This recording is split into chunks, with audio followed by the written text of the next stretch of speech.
আর এই পটলের পুর ভরা হয়ে গেছে, এগুলোকে আমি মুখটাকে বন্ধ করব। তো বন্ধ করার জন্য আমি যে পটলের আগা মাথাটা কেটে নিয়েছিলাম সেটা আমি ফেলে দিইনি, সেটার মধ্যে আমি টুথপিক আটকে এটা এখানে ঢুকিয়ে দেবো। দেখো।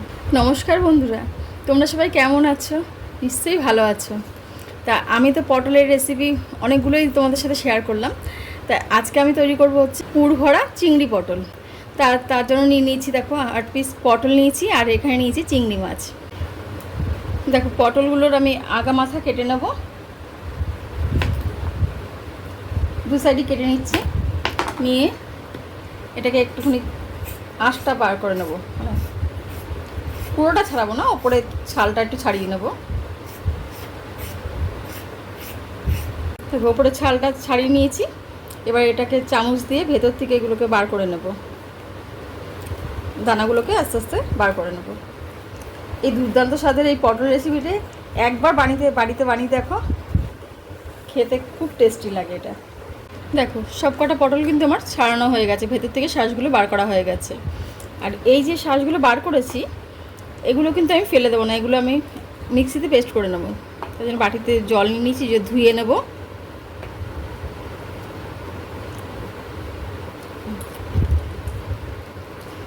ভালো করে ধুয়ে নিয়ে এটা মিক্সিতে পেস্ট করব।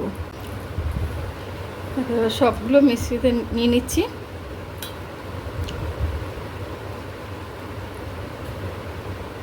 এবার এখানে এখানে চলে এসেছি। এবার গ্যাসে কড়াই বসিয়ে দিয়েছি, আর আমি চিংড়ি মাছটাকে ভেজে নেব। তেল গরম হয়ে গেছে, এবার দিয়ে দেবো চিংড়ি মাছ।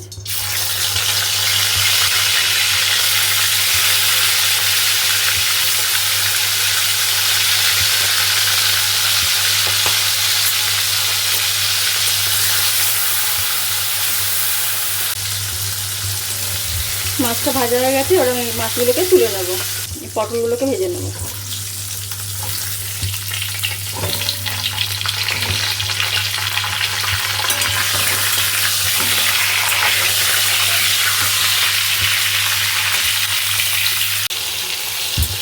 এই পটলগুলো ভাজা হয়ে গেছে, এবার এগুলো আমি তুলে নেব। দিয়ে দেবো একটা পেঁয়াজ, আর আমি একটা আলু কুচি কুচি করে কেটে নিয়েছি, এটা আমি এর মধ্যে দিয়ে দেবো পুরটা একটু বেশি হওয়ার জন্য।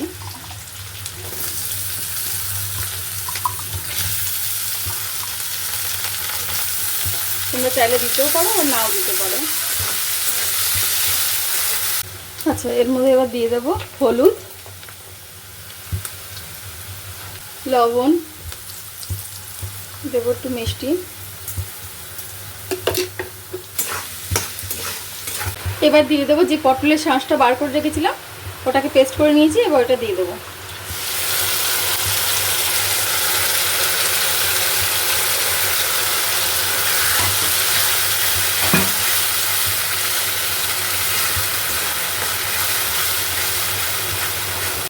এবার দিয়ে দেবো ভেজে রাখা চিংড়ি মাছগুলো।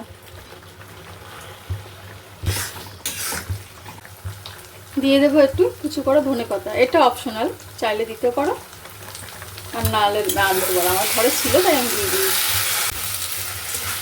পুরটা আমার রেডি হয়ে গেছে, এবার আমি এটাকে নামিয়ে নেব। ওইদিকে পুরটা ঠান্ডা হচ্ছে, ঠান্ডা হতে হতে ওইদিকে আমি গ্রেভিটা তৈরি করে নেব। তার জন্য কড়াইতে দিয়ে দিয়েছি তেল। ফোড়নে দেবো হচ্ছে আমি গোটা গরম মশলা,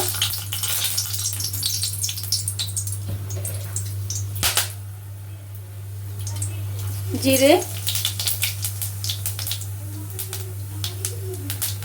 দেবো হচ্ছে কুচনো পেঁয়াজ।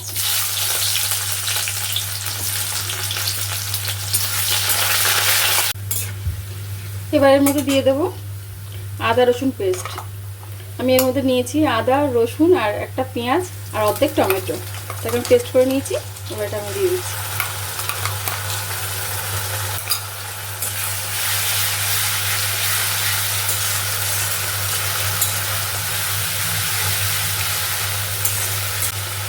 এবার এর মধ্যে কিছু গুঁড়ো মশলা অ্যাড করব।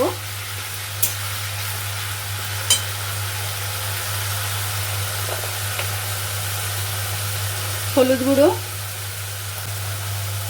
লবণ, জিরে গুঁড়ো 1 চামচ, ধনে গুঁড়ো 1 চামচ, ঝাল যে যেরকম ঝাল খাবে সেরকমভাবে দেবে। কালারের জন্য দেবো একটু কাশ্মীর লঙ্কা গুঁড়ো,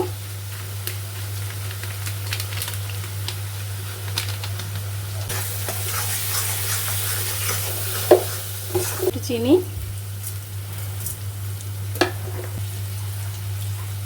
দিয়ে দেবো একটু টমেটো।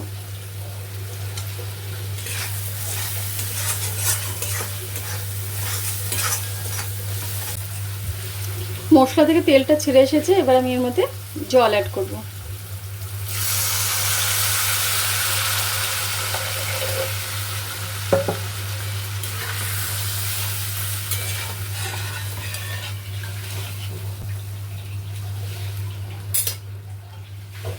এবার ঢাকা দিয়ে দেবো। দেখো পুরটা আমার ঠান্ডা হয়ে গেছে, এবার আমি এগুলো পটলের মধ্যে ভরে নেব।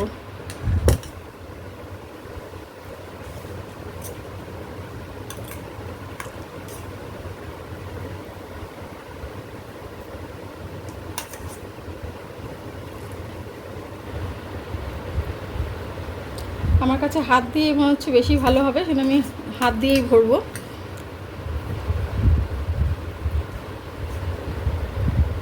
চামচ দিয়ে কটা ভালো ঢুকছে না, আমি হাত দিয়ে এটা করছি।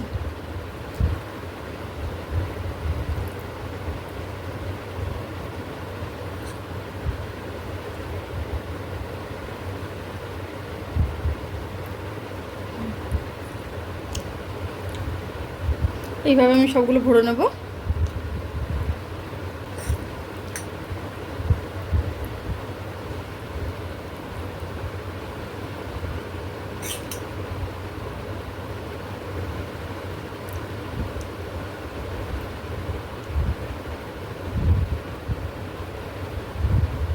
আমার রেসিপিগুলো যদি তোমাদের ভালো লেগে থাকে তা কমেন্ট বক্সে জানাতে ভুলো না কিন্তু।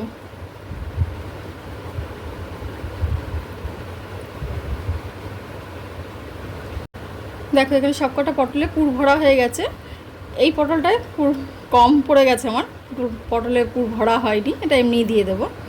আর এই পটলে পুর ভরা হয়ে গেছে, এগুলোকে আমি মুখটাকে বন্ধ করব। তো বন্ধ করার জন্য আমি যে পটলের আগা মাথাটা কেটে নিয়েছিলাম সেটা আমি ফেলে দিইনি, সেটার মধ্যে আমি টুথপিক আটকে এটা এখানে ঢুকিয়ে দেবো। দেখো এইভাবে সবকটা পটলে মুখ বন্ধ করে দেবো।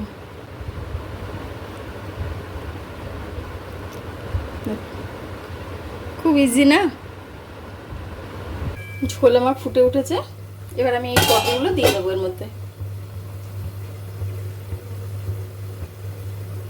একে একে সব পটলগুলি এর মধ্যে দিয়ে দেবো।